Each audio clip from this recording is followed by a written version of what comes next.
ये कोई आम मंदिर नहीं, ये धरती पर स्वर्ग का वो दरवाजा है जहां विज्ञान भी आकर मौन हो जाता है। जगन्नाथपुरी धाम सिर्फ एक तीर्थ नहीं, एक चमत्कार है। और आज हम आपको बताएंगे इस मंदिर के वो 7 रहस्य जो आज तक विज्ञान भी नहीं सुलझा पाया। पहला रहस्य, उल्टी दिशा में लहराता झंडा। जगन्नाथ मंदिर के शिखर पर हर दिन फहराया जाने वाला झंडा हमेशा हवा के विपरीत दिशा में लहराता है। क्यों? इसका कोई वैज्ञानिक जवाब नहीं है। और हैरानी की बात, इसे बिना किसी सुरक्षा के चढ़कर बदला जाता है, वो भी हर रोज।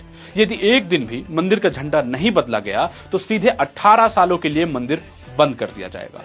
दूसरा रहस्य ये है कि यहाँ खाना अलग तरीके से पकता है।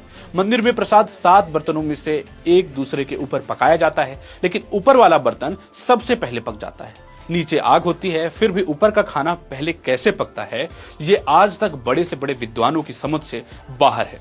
तीसरा रहस्य यह है कि मंदिर के ऊपर से कोई विमान नहीं उड़ता और ना ही कोई पक्षी उड़ता। क्या ये भगवान की शक्ति है या कुछ और? चौथा रहस्य, सुदर्शन चक्र का वो चमत्कार है, चाहे आप मंदिर को किसी भी तरफ से देखें, चक्र हमेशा सामने से ही दिखाई देता है। ऐसा ऑप्टिकल परफेक्शन दुनिया में कहीं और नहीं दिखता। पांचवा रहस्य, जैसे ही आप सिंह द्वार से मंदिर में प्रवेश करते हैं, समुद्र की तेज लहरों की आवाज अचानक शून्य हो जाती है, लेकिन जैसे ही एक कदम बाहर आएंगे वही आवाज आपको दोबारा सुनाई देने लगेगी। क्या ये वास्तुकला है या कोई अलौकिक शक्ति? छठवां रहस्य यह है कि इस मंदिर में हवा भी उल्टी दिशा में चलती है। सामान्यतः दिन में हवा समुद्र से जमीन की तरफ बहती है, लेकिन पुरी में यह पैटर्न उल्टा है। दिन में हवा समुद्र की ओर और रात में मंदिर की ओर।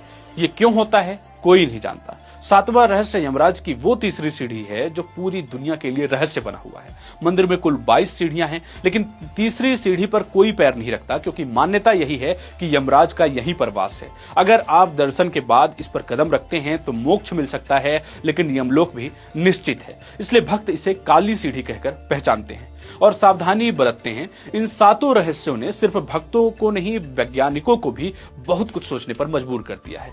जगन्नाथ मंदिर में केवल सनातनी हिंदू ही आ सकते हैं। यही वजह है कि मंदिर में पूर्व प्रधानमंत्री इंदिरा गांधी को भी आने की इजाजत नहीं दी गई थी। मान्यता के अनुसार इस मंदिर में भगवान श्री कृष्ण ने अपने देह का त्याग किया था और शरीर के एक हिस्से को छोड़कर उनका पूरा देह यहीं पर पंचतत्व में विलीन हुआ। यह उनका हृदय का हिस्सा था। माना जाता है कि मंदिर में रखे श्री कृष्ण के लकड़ी के देह में आज भी वह हृदय धड़क रहा है। जगन्नाथपुरी सिर्फ एक मंदिर नहीं, ये उस शक्ति का प्रतीक है जिसे सिर्फ महसूस किया जा सकता है। रथ यात्रा की शुरुआत हो चुकी है। आइए इस बार इन चमत्कारों को अपनी आंखों से देखिए और आस्था को फिर से जी लीजिए। वीडियो पसंद आया हो तो शेयर जरूर कीजिए, क्योंकि ये सिर्फ जानकारी नहीं, ये हमारे और आपके सनातन संस्कृति की दिव्यता है।